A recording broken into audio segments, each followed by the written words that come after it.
It is a summation of more than 20 years of research on one subject, and that is, why do some people do so well in life, while so many more do not? And the first thing let's talk about is the magic word. The experts call it the most important word as far as the results we get from life are concerned in this or any other language, and that word is attitude. It is our attitude toward life which will determine life's attitude toward us. Let's face the fact honestly that we shape our own lives, and the shapes of them will be determined by our attitudes. A person with a poor attitude toward learning, for example, isn't going to learn much until he changes his attitude. If we take the attitude that we cannot do something, we generally will not do it. An attitude of failure, and we're whipped before we start. So we know then that what we receive from life, what we accomplish or fail to accomplish, is due in large measure to our overall attitude.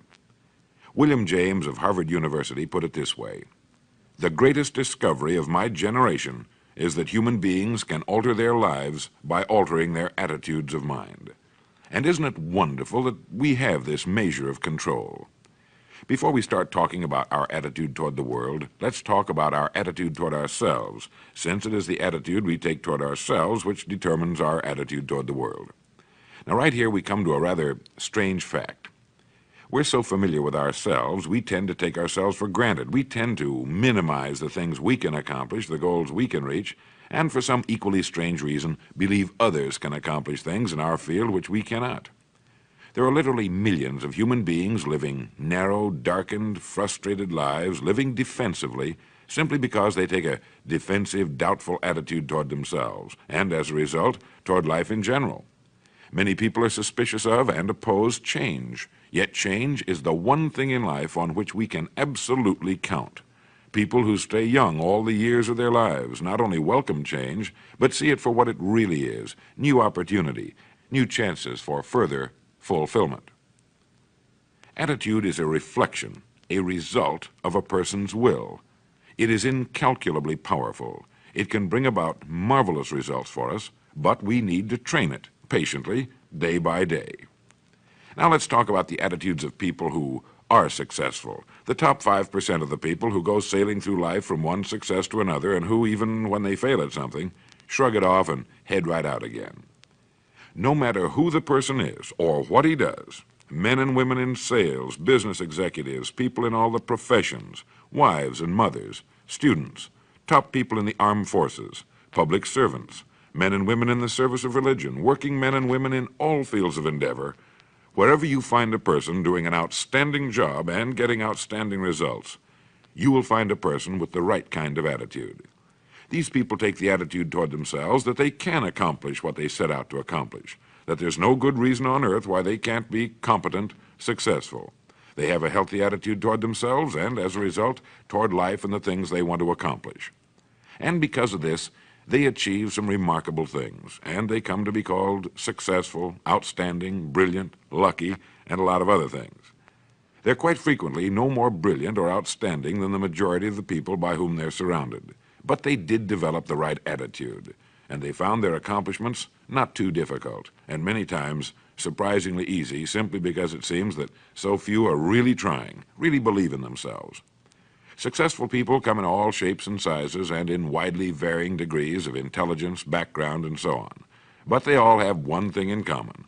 They expect more good out of life than bad. They expect to succeed more than they fail. If you want something worthwhile, take the attitude that there are a lot more reasons why you can have it than there are that you cannot, and set out to earn it. Go after it, work at it, ask for it, and 9 times out of 10, you'll get it. Our environment is really a mirror of our mental attitude. If we don't like our environment, we have to change our attitude first. Now, the world plays no favorites. It's impersonal. It doesn't care whether we change or not. Adopting a good, healthy attitude toward life doesn't affect the world and the people in it nearly as much as it affects us. It would be impossible to even estimate the number of jobs which have been lost, the number of promotions missed, the number of sales not made, the number of marriages ruined by poor attitudes.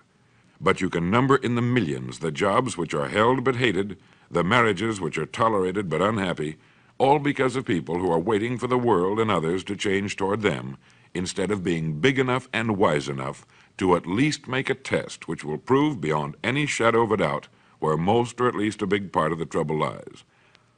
Studies made of the lives of literally thousands of successful people have shown that they radiate confidence, assurance, they expect success, and they get success. You can spot these people by the way they walk, by the way they look and act. You can feel it about them when they enter a room. They may be short and fat, or tall and thin, or any combination in between, but they have about them the attitude of success. In the record Greener Pastures, I'll get into this next statement, but right now I want you to realize, if you don't already, that in 5 years or less, you can get right to the top of the work you're now doing. I know this, but the important question here is, do you know this? The minute you do know it, you'll have this right attitude I'm talking about. The easiest and most effective means of forming a good attitude habit is to begin to act as though you have a good, positive, expectant attitude toward life.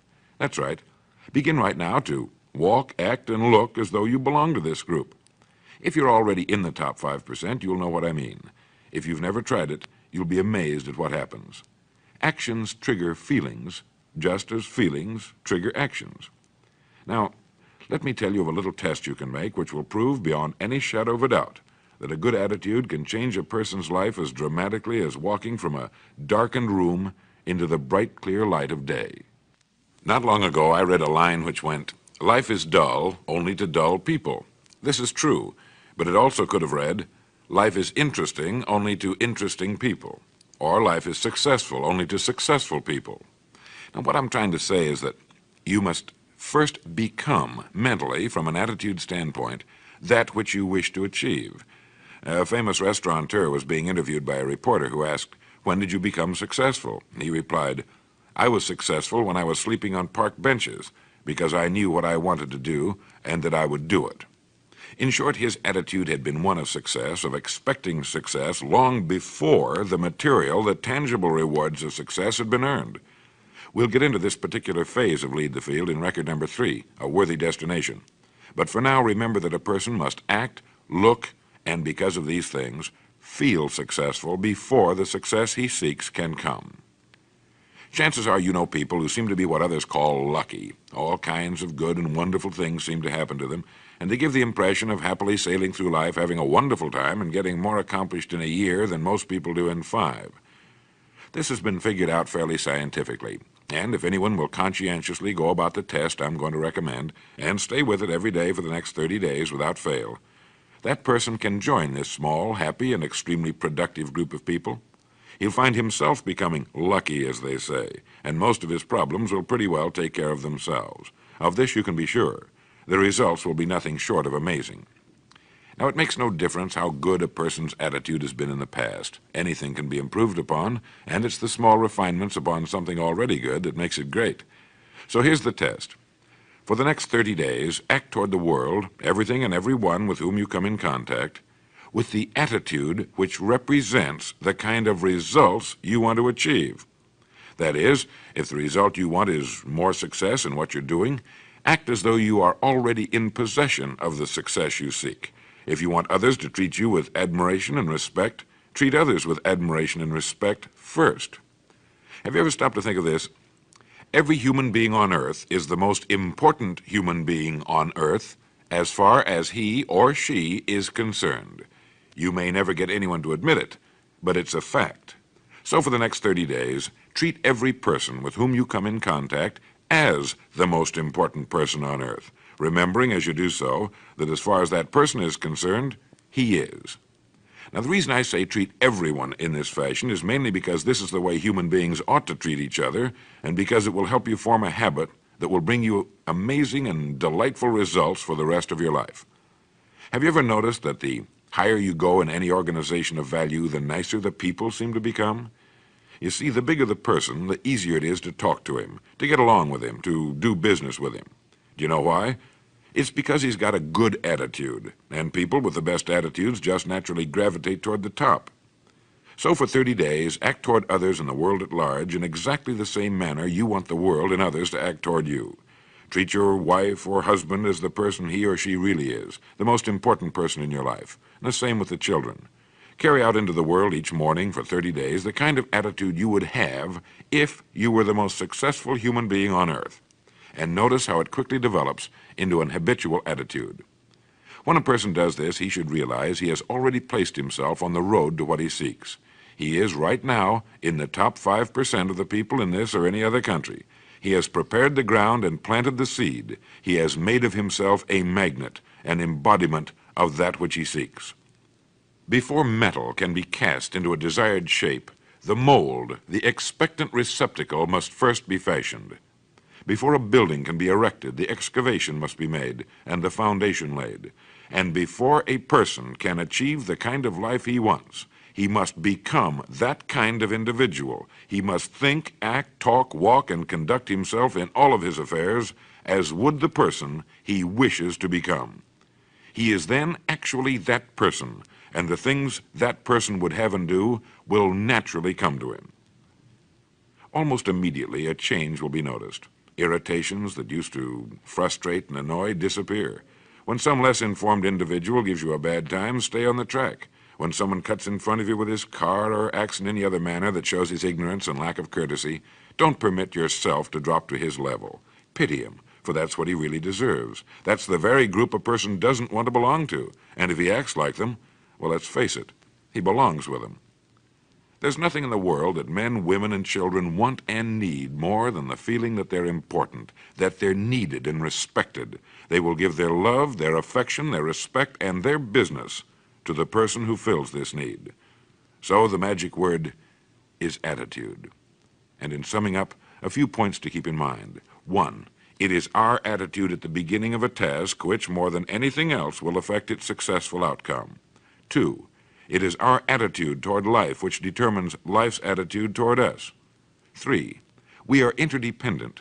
It is impossible to succeed without others, and it is our attitude toward others which will determine their attitude toward us. 4, before a person can achieve the kind of life he wants, he must become that kind of individual. He must think, act, talk, walk, and conduct himself in all of his affairs as would the person he wishes to become. 5, the higher you go in any organization of value, the better will be the attitude you'll find. 6, your mind can hold only one thought at a time, and since there's nothing at all to be gained by being negative, be positive.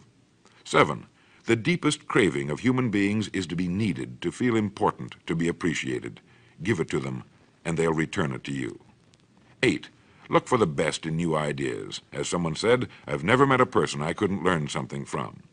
9, don't waste valuable time broadcasting personal problems. It probably won't help you. It cannot help others. 10, don't talk about your health unless it's good. 11, radiate the attitude of well-being, of confidence, of a person who knows where he's going. This will inspire those around you, and you'll find good things will begin happening to you. And 12, lastly, for the next 30 days, treat everyone with whom you come in contact as the most important person on earth. If you'll do this for 30 days, you'll do it for the rest of your life. In the next recording, I'll talk to you about greener pastures. But now in closing, remember the words of Walter Dill Scott of Northwestern University. Success or failure in any undertaking is caused more by the mental attitude even than by mental capacities. Thank you.